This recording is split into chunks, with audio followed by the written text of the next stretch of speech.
Hello guys and gals, and this is part 5 of our reading of Guinevere by Sharan Newman.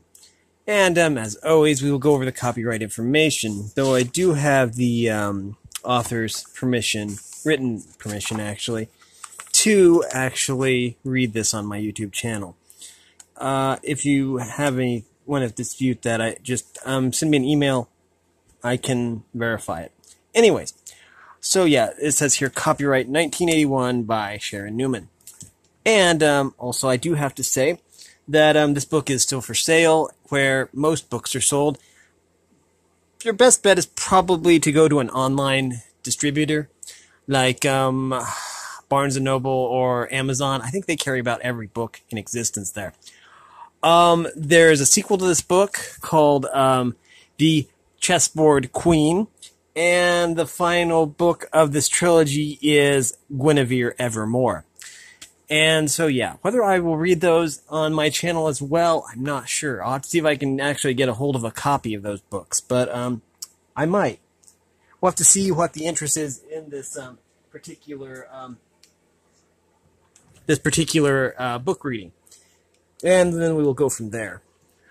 Anyways, let's see. In the last episode, Guinevere's brothers were back, along with Merlin, and there was a little bit of history there about the boys and about Guinevere's birth, and how she always seemed to be a little bit different. But anyways, I believe that's about it. When we left off, there was some mention of Merlin maybe going crazy and nobody knowing where he went after his family was slaughtered or something. We're going to go on into that in greater detail, I guess, in this episode, which is going to be fun. I'm going to put this bookmark over here. Okay, so now he was possibly the most important man in all of Britain. They are referring, of course, to Merlin. Only he had the full confidence of Arthur. Indeed, it appeared that he was the one guiding Arthur's brilliant rise to power and magnificent success in battles. Gwynevere and Leodegrance forbade discussion of Merlin by their children. They insisted that he have one place to visit where he would be treated like a human being and a cousin and not a demon-sprung necromancer. Their policy toward him was much the same as towards Giraldus, and both were grateful. Both had learned that the price of their courtesy was slight. Giraldus was to entertain, and Merlin was not. Merlin was not to prophesy. Merlin especially was glad not to be badgered with demands to tell the future. As anyone who had heard his prophecies knew, they were as vague and rambling as the apocalypse, full of flames and symbolic animals.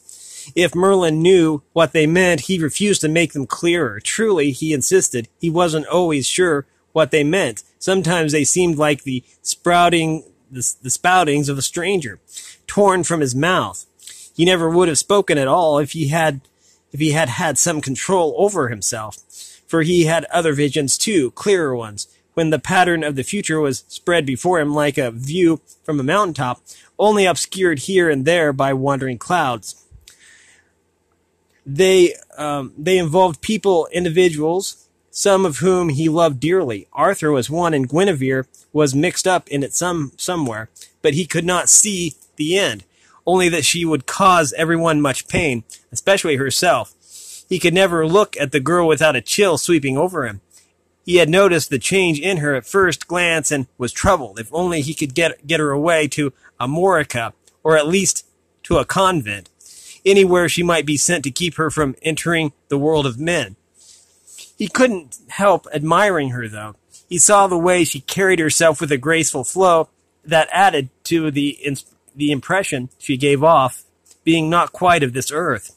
She was still unconscious of her ripening body, which made her all the more beautiful as she tried neither to hide nor to flaunt it. Even her eyes had been fashioned to arouse wonder.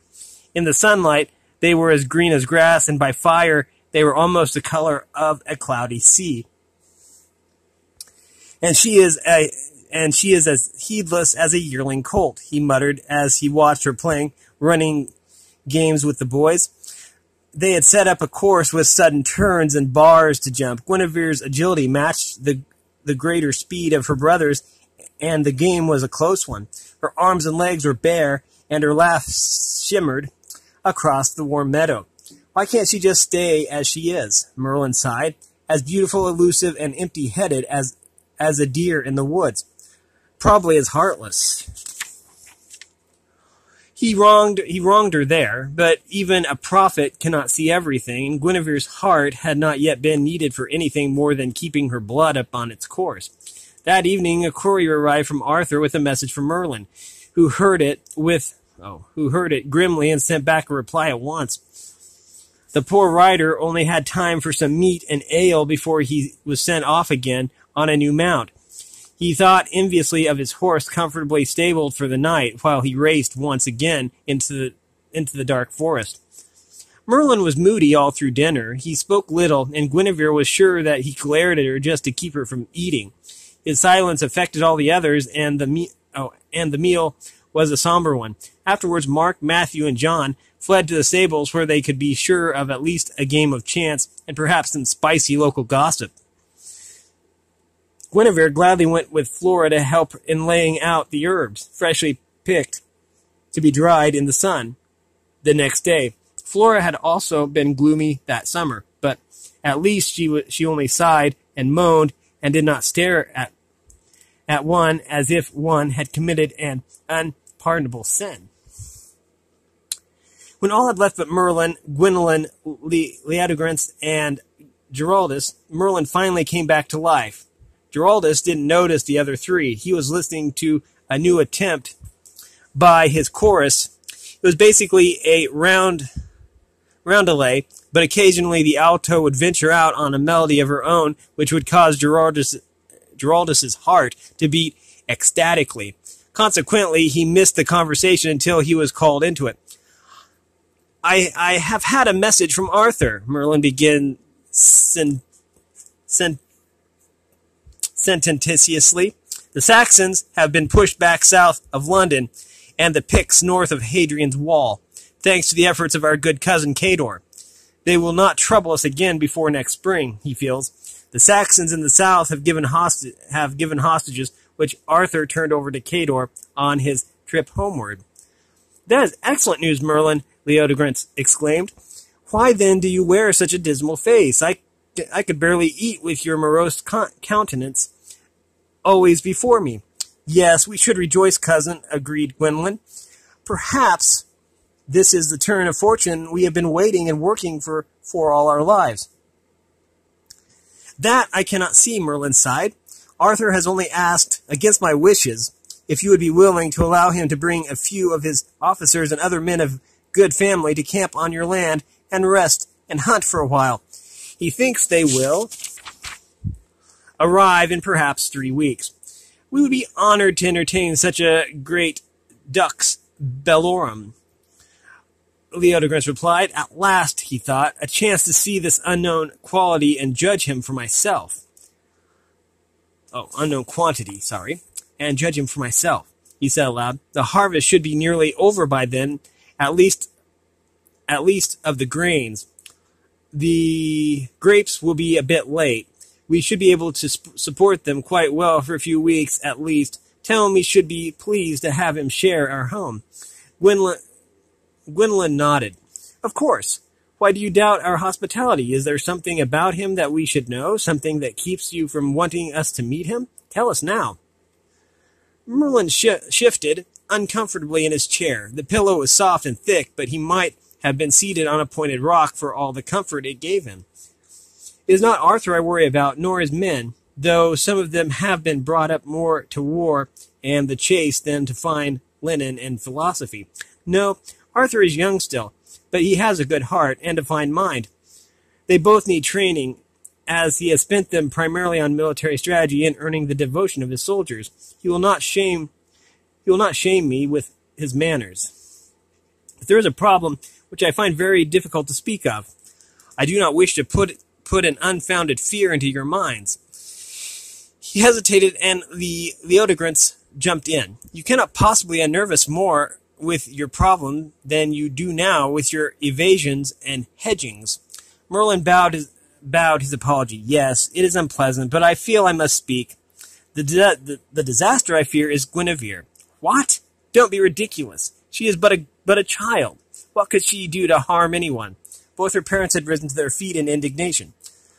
Merlin quelled them with a look. Don't allow your adoration of the child to cloud your judgment in the matter. She is nearly 13 and shows no sign of the ungainliness or self-consciousness of others of her age.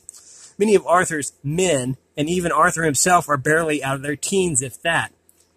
Are you suggesting that they would behave improperly to her? Leodegrance roared. At the end of the table, Giraldus looked up for a moment. Leodegrance lowered his voice. Her brothers and I would chop down any man who would come within arm's reach of my daughter. Never fear anything so obvious. They are not the sort to take advantage of a child. You're not the sort to take advantage of the child of a lord as great as you, although all their hosts' daughters might not fare so well. You might warn the serving maids and fosterlings to be somewhat more circumspect in their dress. Everyone at this place lives in a fantasy world. I truly believe it. But that is not the point. Gwynevere is beautiful. You would certainly not deny that. She is also charming of manner and has a special air about her. Perhaps it comes from her family. You have given her everything she could want and protected her as even an emperor's child was not. There is probably not another child in Christendom so lucky. And to all of this, you add the most valuable dowry in Britain. Do you not see the dissension she could cause? Gwynlin's head had begun to ache. She felt tears behind her eyelids, but refused to let them through. Not my baby, she screamed in her heart. But her face remained calm, and her voice was as cool as a spring rain. Possibly this is true. We have not considered our daughter yet as a marriage prize. But you are right that she is nearing the age when such things must be considered. However, Gwynevere is totally innocent of these matters. That makes her all the more alluring and dangerous, Merlin answered flatly. What about her dowry? Leodegrance interrupted. I have less real wealth than many of the lords of Britain. No land to speak of, and that will go to my eldest son.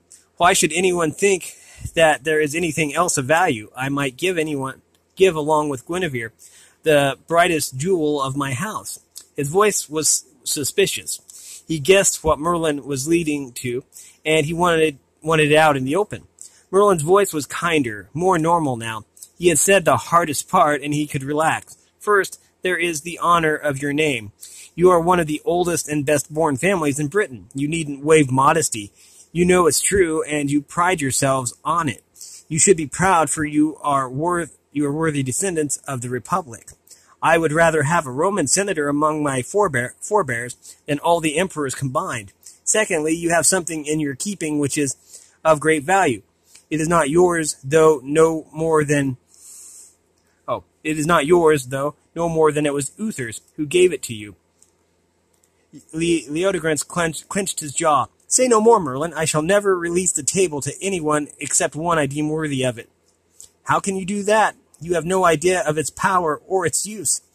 Uther knew even less. He was afraid of it and would have burnt it if I had not insisted that it be given to you. I didn't know why then. I just knew that you were the one ordained to hold this thing. But now I'm beginning to understand I don't want the table revealed any more than you do. But are you aware that all your children have known of this thing, practically since they could walk? It has formed the substance of most of their dares and fantasies since I can remember.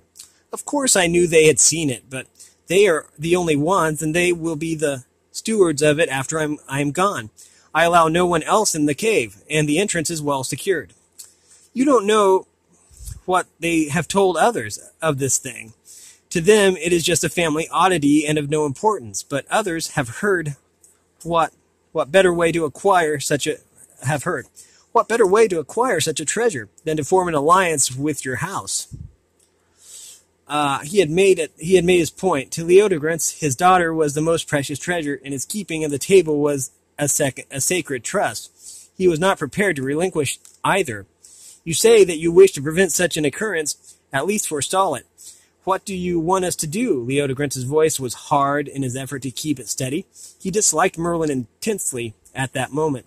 There are two alternatives. First, you could wrap Guinevere in long robes with her head covered like a Roman matron whenever she is out, and try to keep her inside and away from the guests whenever possible. Ridiculous, Gwendolyn shouted. She would never understand such a thing and couldn't be made to remember. I agree, Merlin nodded. It would be illogical and entirely ineffectual. Her wrappings would only make her more provocative. The other choice is to send her away for the duration of the visit.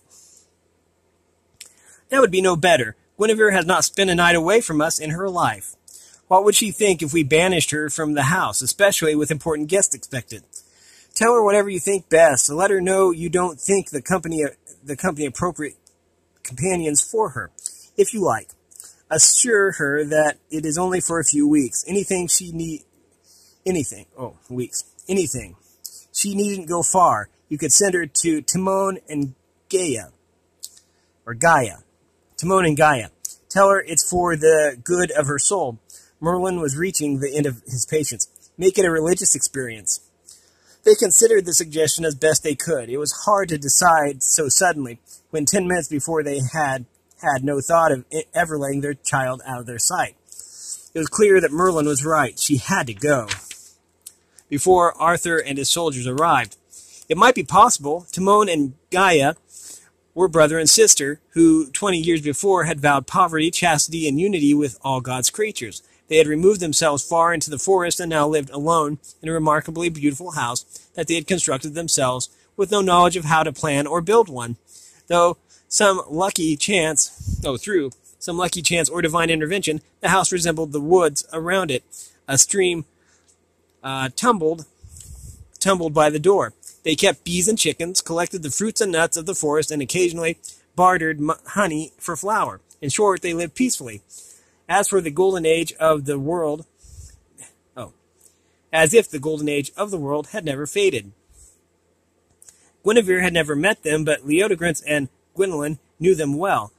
Gwendolyn had once found refuge there at a time when no other hiding place was safe. They were sure they could trust their daughter to this pious pair without fear. Yes, Merlin was right. Gwynevere would be sent on a retreat. The room was still. Merlin knew they had decided. The only sound was Giraldus impatiently trying to keep the chorus in time. 1, 2, 3, 4, he muttered. 1, 2, 3, 4. It's not right yet. Try again from the beginning. How are they tonight? Merlin asked. He was another who accepted the singers without interpretation. I have a whole new batch of tenors. I have no idea where they came from, Giraldus answered distractedly. They don't even know how to keep together. Then the basses and the altos want to start on polyphony. We've hardly gotten beyond a simple round, and they want to harmonize. The voice trailed off into annoyed muttering as the music apparently started again. Giraldus! Gwendolyn raised her voice to attract his attention, feeling slightly silly in the quiet room. Giraldus, dear, we would like to ask a favor of you. The saint pulled his attention back to them. What? Certainly, anything you like, only please don't ask me to preach. I never know what to say, and all this racket makes it hard to keep from repeating myself. Nothing of the kind, Leodegrance assured him. We would like you to undertake a commission for us. We would like you to deliver something very precious to Gaia and Timon at the retreat. Giraldus relaxed. He hated preaching, but traveling was fine. Just the right time of year for it, too. And Gaia and Timon always had a warm greeting and the most wonderful bread and honey. Fine, I can go whenever you like. What is it you want me to take to them? There was a pause. We want you carefully to convey the Lady Gwynevere to them for a visit. Merlin spoke for all three of them. What? Does she know about this? I had thought she wanted... He stopped. Of course, not my business, but I thought that she was expecting to stay here and see Arthur. This produced a sensation among the others that even Giraldus didn't miss. Everyone knows he's coming. It's been in the wind for days. Haven't you noticed the excessive amounts of chattering among the women? Not to mention the excitement among your foster sons? They've been beating each other's brains out on the practice field all week to be in shape in case Arthur should want them to go with him. All the cacophony around here is almost as bad as my singers. Ouch! He slapped his arm. He had felt something very much like a pinch. Merlin glanced woefully at Gwynevere. So everyone knows that Arthur is coming. All the more reason for her to go. If I can't keep a piece of news secret, it would be impossible for me to try and hide an entire girl. We can spend a week or two preparing her to travel, but please don't wait longer. I would feel even more at ease if she were sent across the channel. Don't alarm yourselves. I know that can't be. We will have to hope that a mountain hermitage is remote enough to prevent any encounters. Giraldus, will you accompany the Lady Guinevere to the home of Timon and Gaia in 2 weeks' time? Of course, I will be happy to oblige you. Now, I must excuse myself. Giraldus left with a troubled face. Merlin wasn't sure if it was because of Gwynevere or if the singers had started up again. He sighed. The next thing will be to explain to Gwynevere herself. If she has set her heart on seeing Arthur, it will be more difficult. To the best of my memory, Gwynevere has never in her entire 13 years been denied anything she has really wanted. This is not the best time to start, but deny her you must. You have frightened us quite sufficiently, Leodegrance assured him with anger. Gwynevere will go whether she wants to or not. We do not need any more of your advice or doomsaying. Abruptly, he left the table. Gwynevere and Merlin stared at each other in the candlelight. He held out a hand to her. Forgive me, cousin. I seem to sow dissension wherever I go. He stared moodily into the flickering flame. Gwynevere thought, how old he is getting. He can't be much past 40, but his face already has deep lines, and all his life he has lived like this, running another man's errands. He seems to have no refuge of his own. I don't believe his father was a demon, as they say, but there are times when he does seem to be carrying some dreadful curse. She took his outstretched hand. They sat together in silence, watching the candle die. Chapter 4. Gwynevere, unbar the door, darling. Let me come in.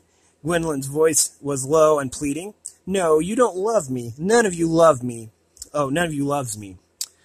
You just want to be rid of me. That's what Gwynevere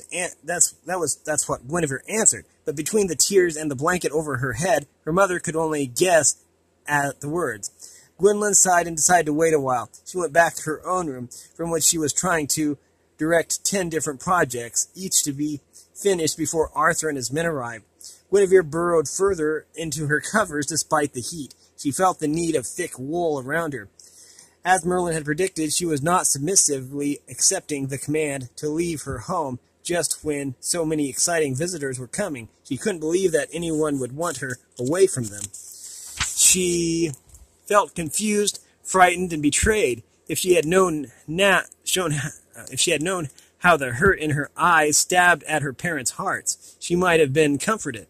But they had stood firm, and she had never guessed the fears that preyed upon them. They were all against her, Flora, her brothers, even Giraldus, her best friend. He had only parted his shoulder and said, Why would you want to meet all those barbarian soldiers when you could be on the road with me? They probably care nothing for music, and in this heat having to entertain. You will be so much happier in the cool forest with Timon and Gaia. Then, in a month or so, when the weather is better, I'll return for you. A month or so?